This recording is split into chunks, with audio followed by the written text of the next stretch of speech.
Hello, good morning everyone. I hope सब ठीक होंगे। मैं सोनिया पावड़िया और आप मेरे साथ पढ़ने जा रही हूँ क्लास 11th की फिजिक्स। देखिए, क्लास 11th की फिजिक्स में हमने अपना नेक्स्ट चैप्टर स्टार्ट किया था और नेक्स्ट चैप्टर था laws of motion. Laws of motion में हमने दो स्टेट पढ़ी थी किसी भी बॉडी की। वो दो स्टेट बॉडी की क्या थी कि बॉडी या तो रेस्ट में हो सकती है या मोशन में हो सकती है। अगर बॉडी रेस्ट में है इट मीन्स बॉडी ने अपनी स्टेट को चेंज नहीं किया है। ठीक है, वो क्या कर रही है, सराउंडिंग के विद रिस्पेक्ट अपनी पोजीशन को नहीं बदल रही है। अगर कोई बॉडी सराउंडिंग के विद रिस्पेक्ट पोजीशन को ना चेंज करे तो वो बॉडी क्या कहलाएगी, रेस्ट में। और अगर वो बॉडी अपनी पोजीशन को चेंज कर ले तो हम कह रहे थे उसे वो क्या है, मोशन में। साथ में हमने बात की थी कि अगर कोई बॉडी मोशन में है तो उसका क्या इफेक्ट होता है, वो किसी एक्सटर्नल फोर्स का इफेक्ट होता है। ठीक है, अगर कोई बॉडी मोशन में आई है इन द सेंस क्या लगा है, उस पर कोई ना कोई फोर्स लगा है। तो हमने क्या पढ़ा था, फोर्स क्या है, फोर्स का डायमेंशनल फॉर्मूला क्या है, उसकी यूनिट क्या है, डिफरेंट यूनिट्स हमने पढ़ी थी कि न्यूटन क्या होता है, डाइन क्या होता है, किलोवेट क्या होता है, ग्राम वेट क्या होता है। ठीक है, तो सब यूनिट्स के बारे में हमने डिटेल में पढ़ा था। अगर किसी को नहीं पता है तो वो क्या करे, प्रीवियस लेक्चर को जाके देखे और इस सब चीजों के बारे में नॉलेज ले। देखिए, आगे बढ़ते हैं और आज हम बात करेंगे न्यूटन्स के थर्ड 3 लॉज की। और इन 3 लॉज के बारे में पढ़ने से पहले हम सबसे पहले बात करेंगे लीनियर मोमेंटम के बारे में। ठीक है, इन लॉज के बीच में हमारे लीनियर मोमेंटम की भी बात है। तो देखिए, लीनियर मोमेंटम या मोमेंटम क्या है, ठीक है, या तो हम इसको क्या बोल सकते हैं, लीनियर मोमेंटम, या फिर नॉर्मली हम इसको मोमेंटम बोल देते हैं। मोमेंटम क्या होता है, मोमेंटम एक टर्म है जो किससे मिलके बनी है, मास और वेलोसिटी से मिलके बनी हुई है, जिसको हम P से डिनोट करते हैं। ठीक है, P से डिनोट करते हैं और किस किस चीज के प्रोडक्ट से ये बना है, ये दो चीजों के प्रोडक्ट से बना है। First is mass and second is velocity. So the product of, definition हमारी क्या बन गई, definition बन गई the product of mass and velocity is known as momentum. मास और वेलोसिटी के प्रोडक्ट को हमने क्या नाम दिया, momentum. P is equal to m into v, ये हमारे पास आ गया, P is equal to m into v। आगे देखिए, मोमेंटम का जब हमें फॉर्मूला पता चल गया तो हम क्या कर सकते हैं, इजीली इसकी यूनिट के बारे में पता कर सकते हैं। व्हाट द यूनिट क्या निकल गई इसकी, यहाँ देखिए, मोमेंटम था मास इंटू वेलोसिटी। हमें क्या पता है यहाँ से, मास की यूनिट होती है किलोग्राम और वेलोसिटी की यूनिट होती है मीटर पर सेकेंड। ठीक है, इन दोनों को कंबाइन करके इसकी यूनिट बन गई किलोग्राम मीटर पर second. This is the unit for momentum. ठीक है, आगे चलते हैं और बात करते हैं इसके डायमेंशनल फॉर्मूले की। देखिए, डायमेंशनल फॉर्मूला कैसे निकालेंगे, डायमेंशनल फॉर्मूला। देखिए, डायमेंशनल फॉर्मूला हम किस चीज से ड्राइव करते हैं, एक नॉर्मल फॉर्मूले से। मोमेंटम का नॉर्मल फॉर्मूला जो गिवन है उसी की हेल्प से हम क्या करते हैं, डायमेंशनल फॉर्मूला कैलकुलेट करते हैं। ठीक है, ये चीज हमने क्लास 11th में पढ़ी थी कि डायमेंशनल एनालिसिस के चैप्टर में कि किस तरह से डायमेंशनल फॉर्मूलाज निकाले जाते हैं। याद देखिए, मास का डायमेंशनल फॉर्मूला हो गया m। सेकेंड है वेलोसिटी का डायमेंशनल फॉर्मूला क्या होता है, L1 t की पावर -1। दोनों को कंबाइन करेंगे तो क्या बन गया, m की पावर 1 l की power 1 and t raise to the power -1। This is the dimensional formula for momentum. I hope यहाँ तक समझ में आया होगा। ठीक है, इससे आगे देखिए, कहीं पे आपको वर्ड लिखा मिल जाए rate of change of momentum. ठीक है, कहीं पे आपको ये वर्ड लिखा मिल जाए कि rate of change of momentum है, तो यहाँ देखिए, मोमेंटम हमें पता है मास इंटू वेलोसिटी होता है और रेट वर्ड का मीनिंग क्या होता है, the word related with time ये चीज हम बार बार पढ़ते हैं। जब हमने बात की थी करंट की, तो करंट में भी हमने इस चीज के बारे में पढ़ा था और यहाँ पे भी हम पढ़ रहे हैं, ठीक है। सो रेट वर्ड का मीनिंग हमेशा याद रखना, rate in the sense time, और ये जो टाइम है ये कैसा होगा, इनवर्स रिलेशन देगा इस क्वांटिटी के साथ, ठीक है। तो क्या हो गया हमारे पास, rate of change of momentum को हम किस तरीके से लिखेंगे, यहां पर हम इसे लिखेंगे, चेंज आ रहा है मोमेंटम में, चेंज मोमेंटम में चेंज का मतलब क्या है कि किसी बॉडी का इनिशियल मोमेंटम कुछ था, सपोज क्या इनिशियल मोमेंटम था बॉडी का P1 और फाइनल मोमेंटम जो है बॉडी का वो क्या हो गया है P2। सो पहले देखिए change of momentum, change of momentum means P2 minus P1, final momentum minus initial momentum, ये क्या गया, चेंज इन मोमेंटम, कि मोमेंटम में कितना चेंज हुआ है। And rate in the sense time, और टाइम क्या है डिवाइड में, उल्टी रिलेशन देता है यहाँ पे टाइम, सो ये आ गया डिवाइड बाय T। ये क्या बन गया हमारे पास, change in momentum divide by time, क्या बन गया, rate of change of momentum. अब ये किसके इक्वल है, मोमेंटम में से मोमेंटम को क्या कर रहे हैं हम, माइनस कर रहे हैं, इसमें से किसको माइनस कर रहे हैं, ये भी मोमेंटम है, ये भी मोमेंटम। फाइनल मोमेंटम में से हम इनिशियल मोमेंटम को माइनस कर रहे हैं, तो फाइनल में से जब इनिशियल को माइनस करते हैं तो जो वैल्यू बचेगी वो भी क्या होगी, मोमेंटम ही होगा। हमने मान लिया इन दोनों का माइनस, P बच गया, P is the momentum, divide bye क्या है T, डिवाइड में है टाइम। मोमेंटम का फॉर्मूला क्या था, mass into velocity, and divide में क्या आ गया T।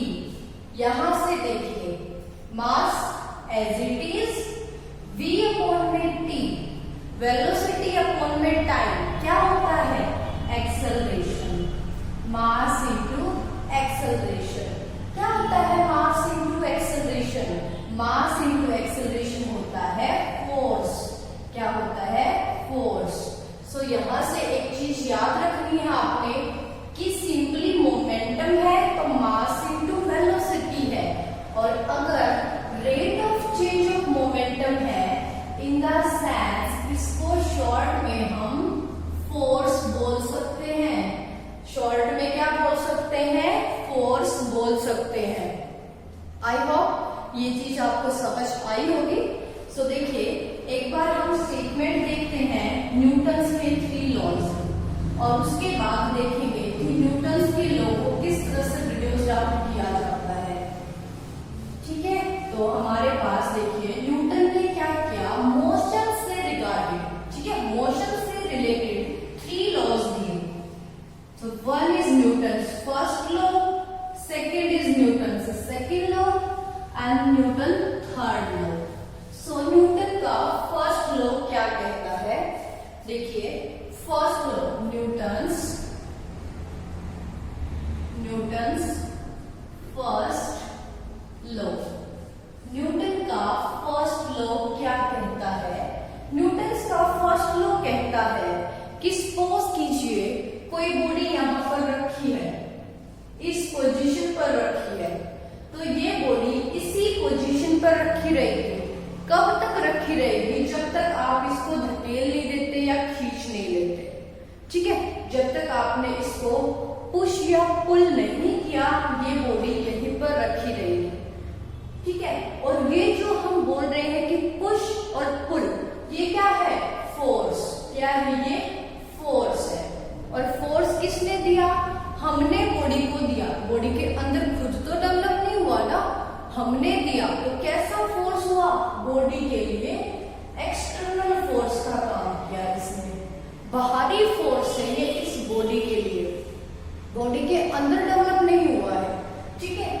सो हम क्या पढ़ रहे हैं, न्यूटन्स फर्स्ट लॉ, और न्यूटन्स फर्स्ट लॉ कहता है ये बॉडी यहां रखी है तो यहीं पे रखी रहेगी, ये बॉडी अगर चल रही है तो लगातार चलती रहेगी, और अगर ये बॉडी ऐसे टर्न कर रही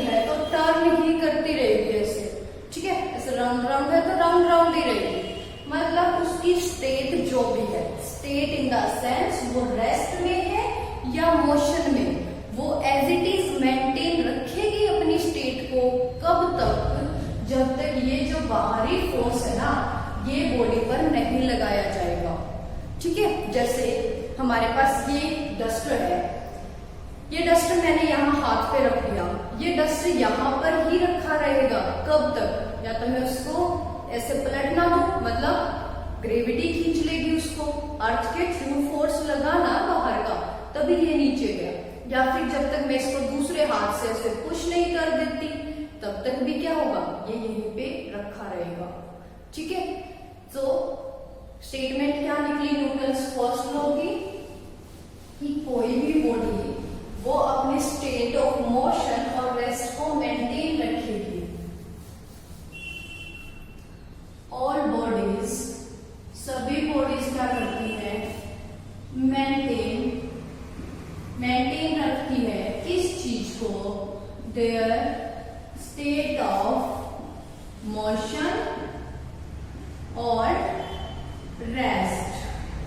कोई भी बॉडी है वो अपनी मोशन में है तो मोशन में रहेगी, रेस्ट में है तो रेस्ट में रहेगी। कब तक?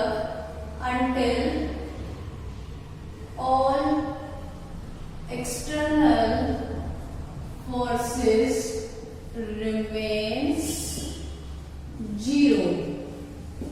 जब तक बाहर से जितने भी फोर्स लगाए वो सब क्या है, जीरो। बाहर से फोर्स जीरो मतलब बाहर से फोर्स लगा ही नहीं है। ठीक है, तो जब तक बाहर से कोई फोर्स नहीं लगा, किसी ह्यूमन बीइंग ने उसे खींचा नहीं है, किसी फ्यूल इंजन से हमने उसको ड्राइव नहीं किया है, ठीक है, या किसी मशीन से उसको नहीं खींचा है, या धरती ने उसको नहीं खींचा, मतलब जितने भी सराउंडिंग में जैसे भी फोर्स होते हैं सब के सब क्या है, जीरो है। तो वो चल रही है तो चलती रहेगी, रुक गई है तो रुकी रहेगी। ठीक है, आई होप आपको न्यूटन्स का फर्स्ट लॉ समझ आया होगा। सो देखिए आगे चलते हैं और बात करते हैं न्यूटन के सेकेंड लॉ की। ठीक है, सेकेंड क्या पढ़ रहे हैं हम, न्यूटन्स सेकेंड लॉ। सो न्यूटन्स का सेकेंड लॉ क्या होता है? न्यूटन का सेकेंड लॉ हमने अभी लीनियर मोमेंटम में पढ़ा था। क्या पढ़ा था हमने कि मोमेंटम एक सेपरेट क्वांटिटी है, मास इनटू वेलोसिटी है। ठीक है, लेकिन जब क्या हो जाता है, हम बात करते हैं rate of change of linear momentum. जब हम इसकी बात करते हैं, rate of change of linear momentum की बात करते हैं, तो ये rate of change of linear momentum equal होता है किसके, is equal to the force applied on that body. जिस बॉडी के लीनियर मोमेंटम की बात कर रहे हैं तो उसका rate of change of linear momentum उस बॉडी पे अप्लाइड फोर्स के इक्वल होता है। ठीक है, means rate of change of linear momentum किसके इक्वल है, फोर्स के इक्वल है। ये चीज हमने अभी पिछले चैप्टर में पढ़ी, पिछले टॉपिक में पढ़ी। ठीक है, जब हमने बात की थी लीनियर मोमेंटम की, क्योंकि linear momentum mass into velocity था और रेट बढ़ की वजह से डिवाइड में टाइम आ गया, और वेलोसिटी अपॉन में टाइम होता है एक्सेलरेशन, तो क्या बन गया, मास इनटू एक्सेलरेशन, और वही क्या था, हमारा फोर्स था। ठीक है, आई होप ये स्टेटमेंट अब आपको याद रहेगी।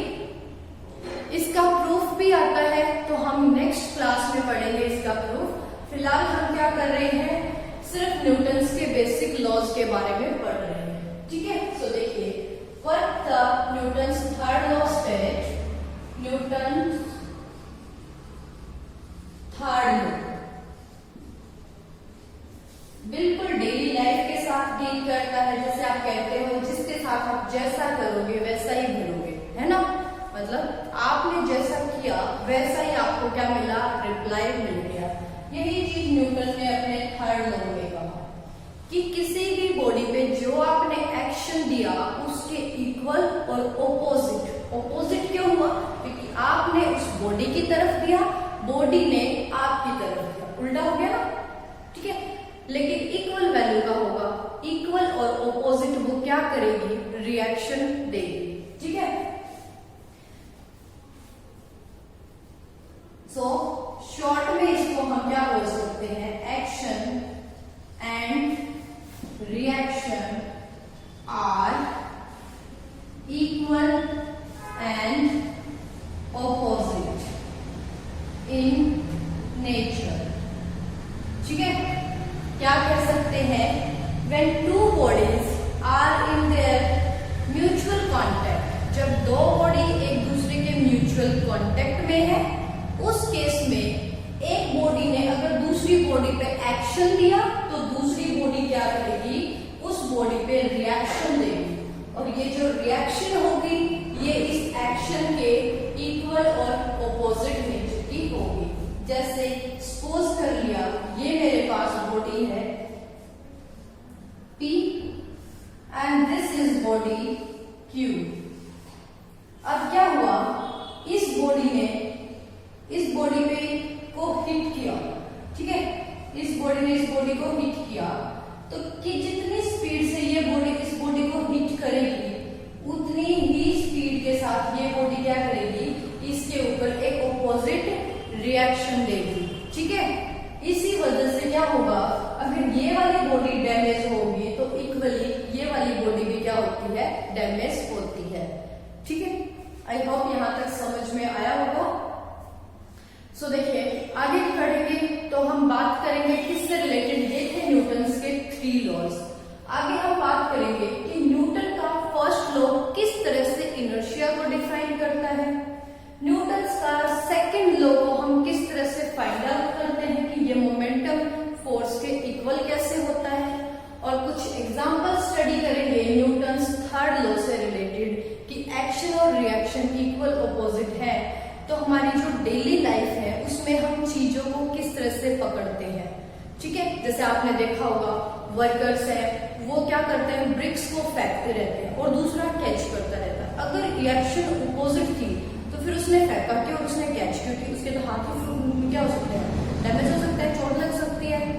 सिमिलरली कोई बॉल फेंक रहा है, कोई बॉलर, फिर बैट्समैन ने उसको क्या किया? हिट किया। हिट करने के बाद कोई ऐसा भी होगा फील्डर जो उस बॉल को कैच कर रहा होगा, तो जितनी फोर्सफुली बैट्समैन ने उसको हिट किया होगा उतने ही फोर्स के साथ वो उसके हाथों से टकराएगी, क्योंकि बॉल पे एक्शन लगा है और बॉल तो दूसरे चीज पे जाके रिएक्शन देगी, तो फिर उसको भी चोट लग सकती थी। तो इस चीज को किस तरह से डेली लाइफ में कम किया जाता है और कम करके किस तरह से हम बॉल को कैच करते हैं या फिर वो जो ब्रिक्स फेंकते हैं उनको कैच किया जाता है। सो नेक्स्ट लेक्चर में पढ़ेंगे हम इन सब के बारे में। सो एक बार देखिए इस लेक्चर में हमने क्या बात की। इस लेक्चर में हमने पढ़ा मोमेंटम क्या होता है, मास और वेलोसिटी का प्रोडक्ट। मास की यूनिट होती है किलोग्राम, वेलोसिटी की यूनिट होती है मीटर पर सेकेंड। दोनों को कंबाइन करके लिख दो, किसकी बन गई? मोमेंटम की यूनिट बन गई। फिर हमने न्यूटन के 3 लॉज पढ़े जो मोस्ट इंपोर्टेंट लॉज है, और तीनों लॉज मोशन के साथ डील करते हैं। पहले लॉ ने कहा कोई भी चीज एक जगह रखी है तो रखी रहेगी, चल रही है तो चलती रहेगी। कब तक? जब तक हम उस पर फोर्स नहीं लगा देते या फिर धरती फोर्स नहीं लगा देती, मतलब बाहर का कोई फोर्स जब तक उस पर नहीं लगेगा वो जैसी सिचुएशन में है वैसे ही रहेगी। न्यूटन से सेकंड लॉ ने कहा rate of change of linear momentum equal होता है फोर्स के, ठीक है। Means P2 minus P1 change in momentum divide by rate means time. So P2 minus P1 divide by T equal to होता है किसके? फोर्स के। ये चीज कहा न्यूटन के सेकंड लॉ ने। और थर्ड लॉ ने कहा action and reaction are equal and opposite. मतलब डेली लाइफ में हम बोलते भी ना, जैसा करोगे वैसा ही भरोगे, ठीक है। जैसा बोओगे वैसा ही काटोगे। इसी तरह की ये थॉट्स यहीं से है, ठीक है, कि जैसे हमारी करनी होती है वैसे ही भरनी होती है। सो इस सब के बारे में हम डिटेल में पढ़ेंगे अपने नेक्स्ट लेक्चर में। यहाँ तक किसी को कोई डाउट है तो वो कमेंट सेक्शन में लिख के बता सकता है। Thank you for watching this video.